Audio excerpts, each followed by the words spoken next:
de que estés acá. Muchas gracias, Carlos. Me gustaría que primero a los que nos están viendo y a mí mismo nos cuentes de la forma más sintética posible de qué cosas al cabo de todo este tiempo de gobierno estás satisfecho y qué cosas te preocupan.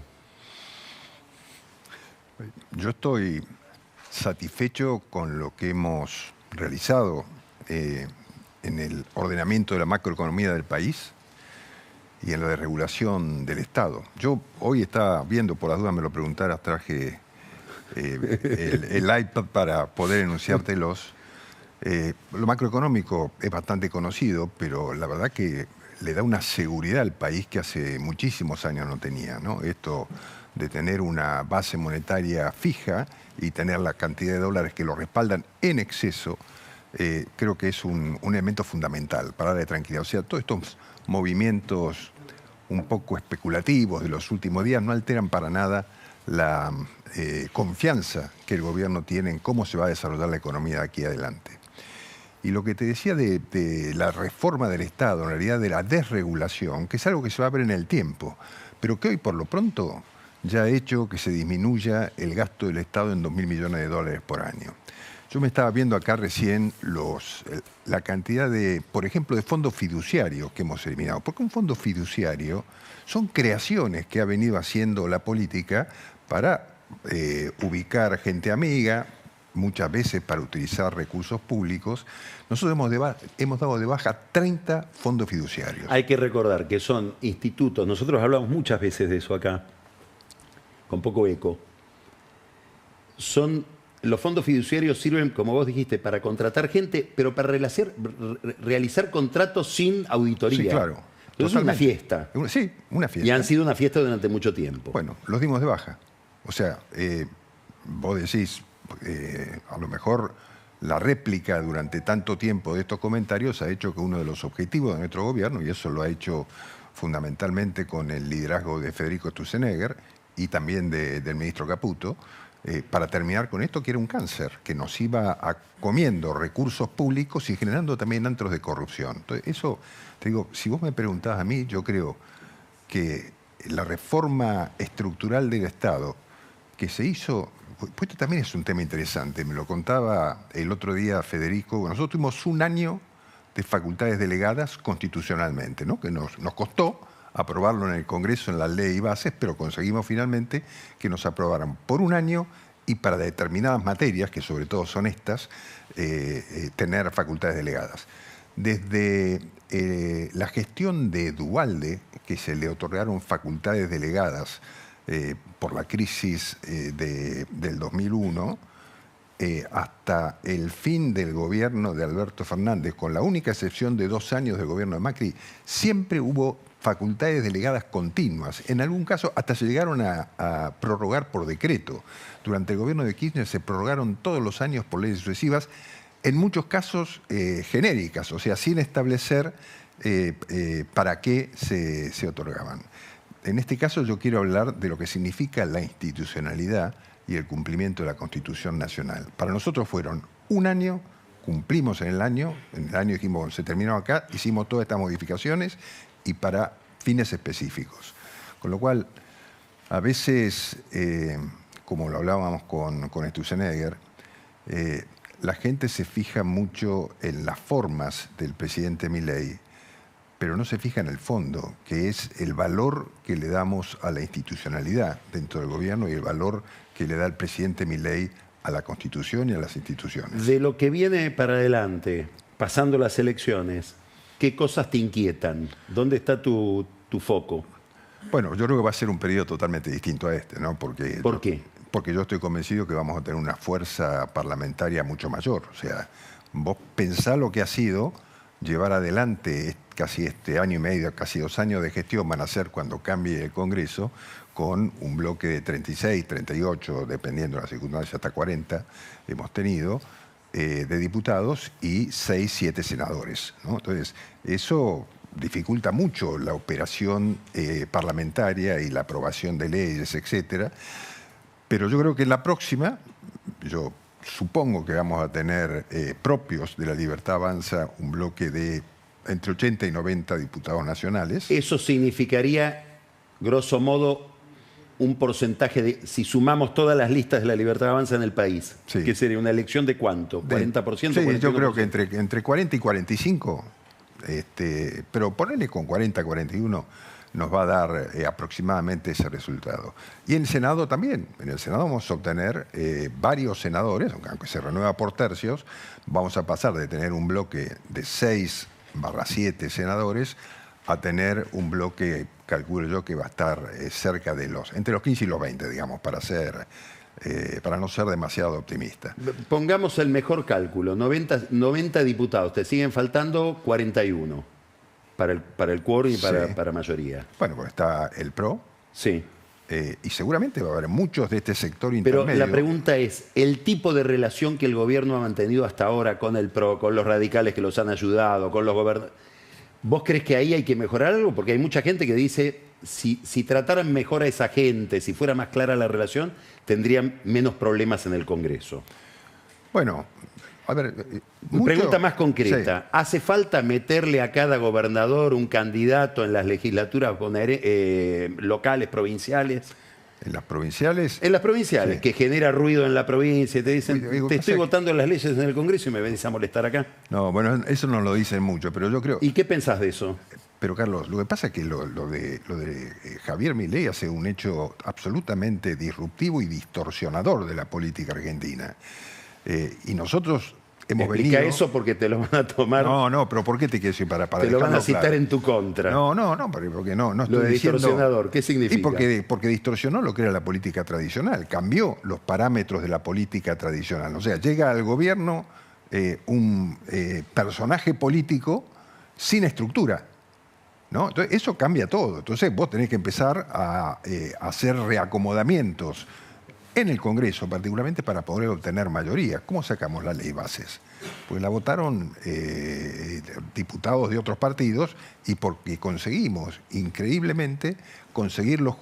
Te recuerdo que finalmente en esa ley desempató la presidenta de la Nación, ¿no? La vicepresidenta de la Nación, o sea, como presidenta del Senado. Entonces yo te digo, éramos tan justos en todos que costó... Me estás obligando a que te pregunte ahora algo que te pensaba preguntar más adelante, pero Sí.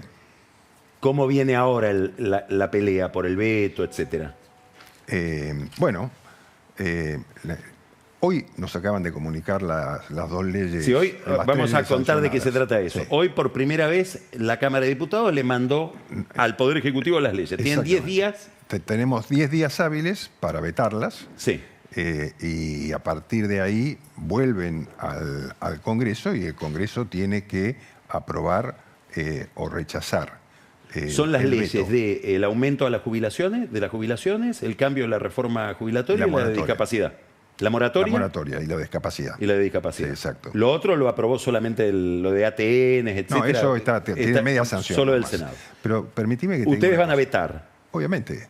No van a hacer promulgaciones parciales, que es algo que algunos sugieren. No, vetan todo. No, el presidente va a vetar todo porque ¿Y crees que van a tener el número en el Congreso como para defender el veto? Y vamos a tratar. ¿no? ¿Son Esto, 87 diputados? los que necesitas sí, para... Sí, es un tercio de la Para Cámara. resistir la Sí, insistencia, Es un digamos. tercio de la Cámara. Yo digo, vamos a tratar de conseguirlos, vamos a explicar, digamos, porque algunos dicen, no, eso no significa tanto, no es tanto, no es tanto dinero, se puede arreglar.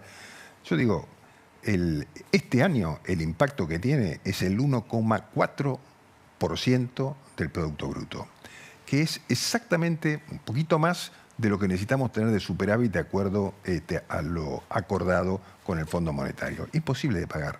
No tenemos los recursos para hacerlo. Y el año que viene, siguiendo con esa misma línea, son 2,3 puntos del producto. No se puede pagar. Digamos, nosotros tenemos que, digamos, si hay algo en lo que el presidente es absolutamente insistente y semana a semana sigue con el ministro Caputo y conmigo también, es el superávit fiscal. Entonces, nosotros no tenemos otra alternativa que vetar las leyes y trataremos de convencer a los diputados cuál es el motivo por el que la vetamos. Veremos. Yo tengo confianza, no estoy seguro, pero tengo confianza que podamos obtener el número necesario. Te llevo a la primera pregunta. si uno mira la historia de la democracia, los dos procesos de normalización económica o de estabilización económica así muy significativos que hubo desde el 83 para acá, el de Menem y el de Macri, los dos terminaron en recesión y generaron molestia social. Vos dijiste hoy, los dólares están, hay toda una visión de muchos economistas que dicen, crece la demanda, pero esa demanda se está satisfaciendo básicamente con importaciones. Y eso nos afecta la cantidad de dólares. Salen dólares. Y no queremos comprar dólares, porque si compramos dólares sube el precio del dólar. Inclusive estamos dispuestos, estoy razonando, ¿no? Sí, Como sí. si fuera el gobierno, a relativizar el compromiso con el Fondo Monetario, el nivel de reservas y todo, porque estamos jugados a que no haya inflación, por lo menos de acá a las elecciones. Esto plantea para muchos economistas ligados al que dicen nos gusta lo que hace el gobierno, de Carlos Rodríguez a Arriazu, etcétera, les gusta la orientación, acá corremos el riesgo de los otros dos experimentos, de que vayamos a una recesión, que haya problemas de empleo, que haya problemas productivos. ¿Esto hasta dónde el gobierno lo ve o está totalmente fuera de su mapa? No, no, a ver, el gobierno analiza todas las variables que tiene, pero hay una diferencia en esta transición que está haciendo el gobierno de una economía populista a una economía de libertad. Y es que lo está haciendo por primera vez con superávit fiscal. ¿Y eso qué significa? Y significa que no tiene que recurrir a ningún método que si tuviera déficit tendría que estar financiándolo de alguna manera. Con superávit no tenemos que recurrir a ninguna fuente de financiamiento. Para el problema que estoy planteando hasta puede ser más grave en términos recesivos. No, ¿por qué?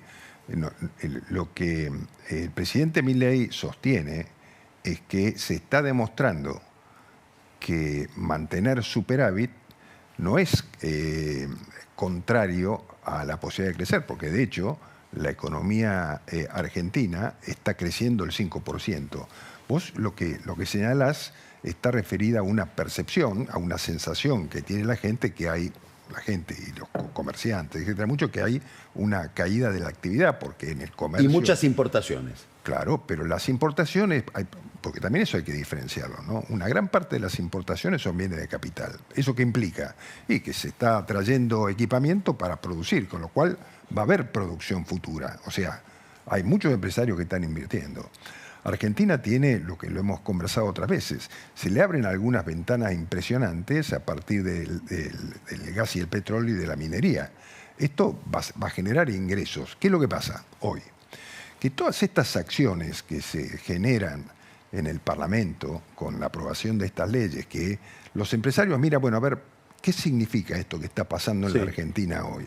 ¿Esto significa una vuelta al populismo? ¿Significa una vuelta a la irresponsabilidad fiscal o no? Y eso hace que se demore la elección hasta que en octubre haya un resultado electoral diferente. Entonces yo creo que eso va a pasar. Yo creo que va a llegar octubre, va a haber un resultado que confirma, porque lo importante, Carlos, ¿sabés qué es? Es que la gente, en general, más allá de los problemas que hay, como vos decís, en algunos sectores de la economía y que la gente protesta por algunas cosas, etcétera, pero se dan cuenta que lo anterior, que esa economía populista, no lleva a ninguna parte. Entonces la gente acepta, yo digo, de forma mayoritaria, ¿viste? Lo que son las encuestas, a veces te dicen más o menos, otras veces el presidente tiene buena imagen, la economía tiene buena imagen. La gente dice, basta con lo del pasado, ya hemos probado la economía populista y no sirvió. Entonces vayamos a una economía de libertad a ver si realmente generamos una forma, un estado diferente y existe esta posibilidad de crecimiento de la economía argentina como nosotros estamos avisorando, ¿no? Conflictos con la vicepresidenta, que además reacciona de manera muy altisonante. Conflictos porque determinado grupo del oficialismo en las listas de la provincia de Buenos Aires quedó afuera. Conflictos por mucho conflicto interno. Se percibe, a lo mejor está exagerado, a lo mejor ustedes son los únicos a los que uno está mirando porque todo el resto está como aletargado, también puede pasar eso. ¿Vos crees que eso te inquieta? ¿Vos crees que eso puede generar alguna inquietud en la visión de la economía, en la visión de la capacidad del gobierno para hacer las reformas que tiene que hacer y para gestionar? ¿O es algo que no te inquieta para nada? No, preferiría que no pasara. Siempre los ruidos generan alguna consecuencia. Yo creo que en suma eso es menor cuando, como te decía antes, hay tanta convicción en llevar adelante el plan, ¿no? Es cierto, por ahí siempre hemos tenido problemas con los vicepresidentes, ¿no? No digo nosotros como fuerza, sino en general la historia de los últimos años demuestra eso. ¿Vos le podrías explicar a alguien que nos está mirando? Porque es un tema que todo el mundo quiere entender y no se entiende muy bien. ¿Qué pasa ahí? ¿Entre el presidente y la vicepresidenta? No, a ver, Viene un alemán y te pregunta, a ver, ¿cuál es el problema? En alemán le contesto porque... Contestale en alemán, entonces la gente no se entera de la verdad. No, yo creo que ha habido diferencias de opinión, yo creo, pero me parece que... ¿Pero son tan importantes como para que haya semejante nivel de agresividad? Bueno, hay algunas situaciones que quedan en la esfera del presidente y la vice que yo no quiero entrometerme, ¿no? Cuáles han sido esas diferencias, pero entiendo que para... El presidente tiene una personalidad terminante, ¿no? Cuando pasa algo, sostiene su posición. Y yo creo que a veces las reacciones de la vicepresidenta, sobre todo en estos últimos casos, no han coadyuvado a superar ese problema. ¿Y vos crees que puede haber algún intento como para que eso por lo menos no sea tan ruidoso? Sí, yo creo que puede haber. De todas maneras, no creo que afecte de ninguna manera la institucionalidad, ¿no? Puede haber una afectación política, ¿no? Porque el otro día me preguntaban lo de la institución, si era un problema institucional. Yo digo, no es un problema institucional, es un problema político. A veces hay problemas políticos y se resuelven. Si fuera un problema institucional es distinto. Pero acá el presidente cumple su rol y la vicepresidenta cumple el suyo, ¿no? ¿Cómo estás viendo la relación, a ver, mirando lo que está pasando en las elecciones, en la elección de la capital federal, porteña, en el armado de lista que vimos, que estamos conociendo hoy el resultado final? ¿Cómo ves ese oficialismo que se va formando y que vos decís, bueno, es el que nos va a permitir tener mayor capacidad parlamentaria después de las elecciones? La relación con Macri, la relación con el PRO. No, yo creo que no es sencillo. No es sencillo armar una fuerza política partiendo de cómo partió el presidente Milei, ¿no? Cuando empezó a hacer política. Pero yo también creo que la relación con el presidente Macri de presidente Milei es buena. Digamos, pueden haber tenido algún desentendimiento, pero sustancialmente buena. Le acaba de ofrecer públicamente ser un embajador itinerante del país. Y creo que el presidente Macri dijo como que le parecía buena la idea. Pero yo, más que centrarme en los problemas nuestros, que los tenemos, yo creí que me ibas a preguntar por el corte de luz. Ahora te voy a preguntar. Porque yo digo, ahí hay problemas en serio, ¿no? O sea, ahora te voy a nosotros, preguntar. pese a todos no seas ansioso. Pese a todos los problemas que nos adjudican, nosotros presentamos la lista a las 23:56 del día sábado, ¿era, no? ¿O domingo? Sí, Sábado, del día sábado. Yo no estuve ahí, ¿no? Pero la gente que trabajó, Karina Milei, Lule Menem, Sebastián Pareja, todos ellos consiguieron presentar la lista completa en los 135 distritos de la provincia, de acuerdo con Cristian Ritondo del PRO y Diego Santilli, presentaron la lista en tiempo.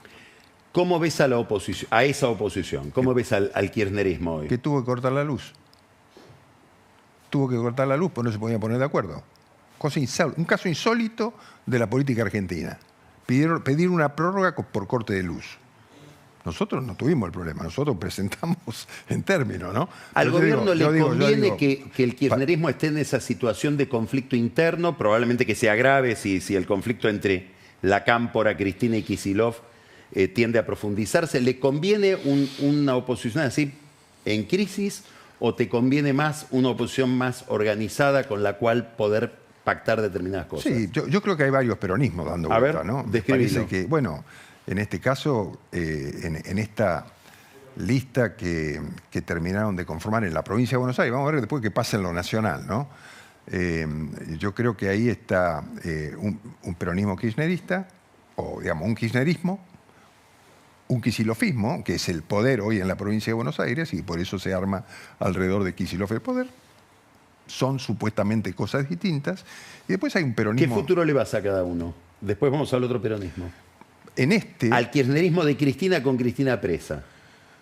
Bueno, yo creo que se va a ir apagando, ¿no? O sea, no, la sensación que tengo es que es muy difícil mantener un liderazgo, además sobre un gobierno que fracasó, ¿no? Digamos, posterior a un gobierno que fracasó. Y Kicillof, bueno, tiene que levantar públicamente para competir el desastre de gestión en la provincia de Buenos Aires. Entonces yo creo que la gente va a tener que facturar eso, ¿no? El otro día hablaba con alguien del gobierno que me decía, la relación nuestra, de ustedes, ¿no?, con Kicillof es cero. ¿Es verdad? No, no es cero. Yo he conversado con Kicillof solamente los días previos a que tomáramos el gobierno. Pero sí he conversado... Bueno, cero entonces. Sí, no, con Kicillof, pero sí he conversado con ministros de su gobierno en varias oportunidades, sí. Incluso por el tema electoral, me refiero al tema de la mecánica electoral de la provincia. Por el desdoblamiento, etc. Sí, exactamente, sí. Estabas describiendo al otro peronista, al otro peronismo que es muy interesante porque Sí. debe ser el que estás mirando para acuerdos en el Congreso, etc. No, pues yo creo que hay un peronismo más tradicional, digamos, que está representado ¿Quiénes? en otras listas, ¿no? Yo creo, bueno, vos hablabas recién de la lista que tienen los Passaglia, Sí. ¿no? Los Passaglia son hijos de un dirigente del peronismo de San Nicolás, de gestión en San Nicolás, y han estado fundamentalmente orientados ahí, y han conformado una lista para esa sección electoral, y supongo que será por ahí el nacimiento de otro. Después se habla de peronismo de Schiaretti también, como un dirigente nacional tradicional, y que detrás de él había algunos dirigentes peronistas también, como Randazzo u otros. Bueno, ese peronismo también tendrá que constituirse. O sea, el peronismo ha ido teniendo desgajamientos que significan cosas distintas, ¿no? Siempre dentro del concepto populista, digamos, o de un Estado muy mucho más activo, presente, muy presente, y desde la izquierda hasta la derecha, ¿no? Te quería preguntar por un tema que tiene mucha vinculación con la política exterior, que es el caso YPF y el reclamo del Fondo Burford, que hace que Estados Unidos, parece que Trump va a accionar delante de el juzgado se va a presentar ante el juzgado de Loretta Preska. Se presentó. Sí. Promete también Brasil presentarse ahora como amicus curiae en una decisión que, según tengo entendido, la dio el propio Lula, lo cual habla de la relación con algo novedoso en la relación de Brasil con la Argentina. ¿Cómo ves ese tema? A ver, yo creo que lo que llama la atención, o sea, uno puede cuestionar desde el inicio el conflicto por YPF, no puede remontarse al momento en que interviene el grupo Petersen como experto en mercados regulados, como se lo dijo de alguna manera, adquiere una parte de la empresa YPF, porque hasta ese momento estaban paralizados la distribución de dividendos, los españoles estaban desesperados, hace entrar un especialista en esto, y después eso dura unos años, hasta que después pasa lo mismo, que no distribuían dividendos, quiebra el grupo Petersen en España. Entonces finalmente el kirchnerismo expropia en el año 2012 las acciones de YPF, termina de concretarlo en el 2014, donde paga las acciones de YPF, y a partir de ahí hay toda una cuestión muy compleja de cómo se van quedando con acciones de YPF, esas que tenía Petersen, en distintos grupos. Y ahí aparece un fondo buitre, que es este grupo Burford, este fondo, que compra los derechos litigiosos que tenían ese grupo de accionistas. Esto es lo que me indigna a mí, ¿no? Paga 14 millones de euros, creo que eran, por el 70% de los derechos litigiosos, y se queda con una sentencia de casi 17 mil millones, 16 mil y pico millones de dólares. Entonces, yo como gobierno americano, lo que digo es, están utilizando la justicia de Estados Unidos para consolidar un fraude que se genera de inicio. Entonces, a mí me parece bien que intervenga el Departamento de Justicia. Como te acordás, intervino en el caso de la FIFA. Sí, claro, sí. Se hizo una investigación a fondo, a ver qué pasó esto.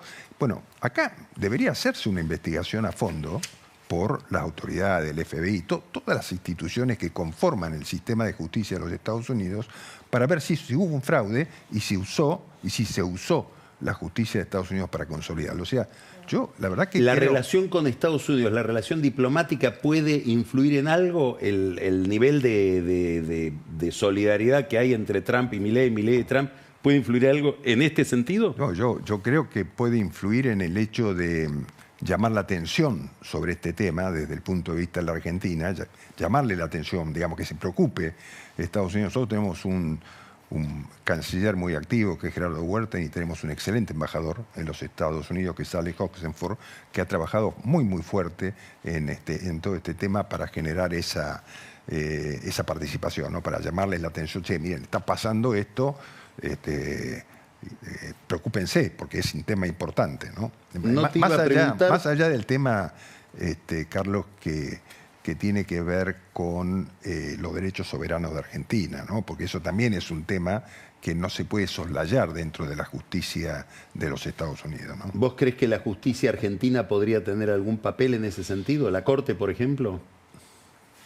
En hacer una defensa de la soberanía de la jurisdicción argentina frente a un fallo que pareciera excede la jurisdicción americana. Sí, yo creo también, pero el tema es cómo uno ejecuta esas posiciones. Un persaltum. ¿No? Va a la Corte. Sí, ok, pero va a la Corte y que la Corte dice esto es un tema de soberanía argentina. Sí, yo te diría que tienen grandes probabilidades de que eso suceda, porque en su momento Rosati, cuando era procurador del Tesoro, sostenía esa tesis. Seguro que eso puede suceder. Lo que no tengo claro es, yo no soy un especialista en el tema, pero lo que no tengo claro es cómo afectaría eso la sentencia. Bueno, por lo menos vos como funcionario te estás cubriendo con un mandato de la justicia que te dice usted no puede tocar esas sanciones. No, pero ese mandato, yo te diría que en forma ficta ya está, porque cuando el Congreso de la Nación sanciona la ley de expropiación, impide que se toquen esas. Dice, no se pueden tocar las acciones salvo que venga al Congreso y que por 2/3 de los votos obtengan autorización. Termino con esto. Dijiste FIFA y me llevaste vos al tema porque no pensaba preguntarte, pero ¿qué pasa con la AFA? Que te contestaron de manera tan mafiosa. ¿Cómo se llama? Tobillino. Yo, la verdad que este personaje, aparte me dijo que tenía los dientes amarillos. Yo me fijaba hoy a la mañana, así, a ver, ¿cómo es esto de los dientes amarillos, no? En todo caso, yo me fijaría si él tiene los dedos verdes, no sé. ¿Los dedos verdes? Viste que uno a veces cuando con lo que toca. Claro, ¿no?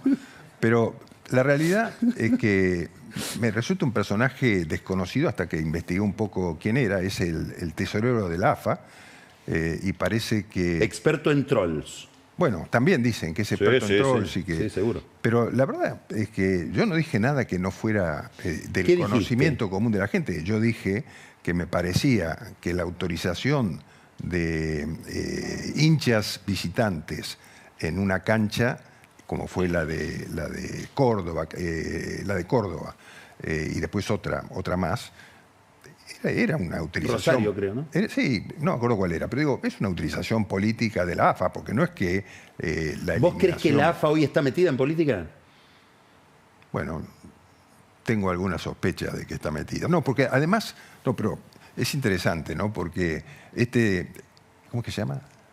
Tobillino. Este Tobillino me decía en su tuit que no me meta en los temas de la AFA. Jamás intenté meterme, porque dije, nosotros ganamos fuimos finalistas en una Copa Mundial, ganamos 2 Copas de América, ganamos una Copa Mundial. Entonces, que no me meta. Hecho hacer lo que sea. ¿Cuántos goles hizo Tobillino? Digamos, la Copa del Mundo la ganó Messi, ¿cómo se llama? Di María, De Paul, bueno, todos los jugadores que intervinieron en ese equipo sensacional, extraordinario, que ganó la final con Francia. Digamos, no sé qué hizo Tobillino para adjudicarse eso como un triunfo propio, ¿no? La verdad.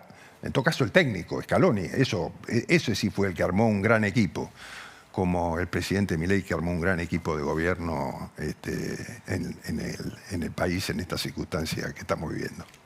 Guillermo, muchísimas gracias. No, Carlos, al contrario, gracias a vos. Muchas gracias. Vamos ahora a un corte.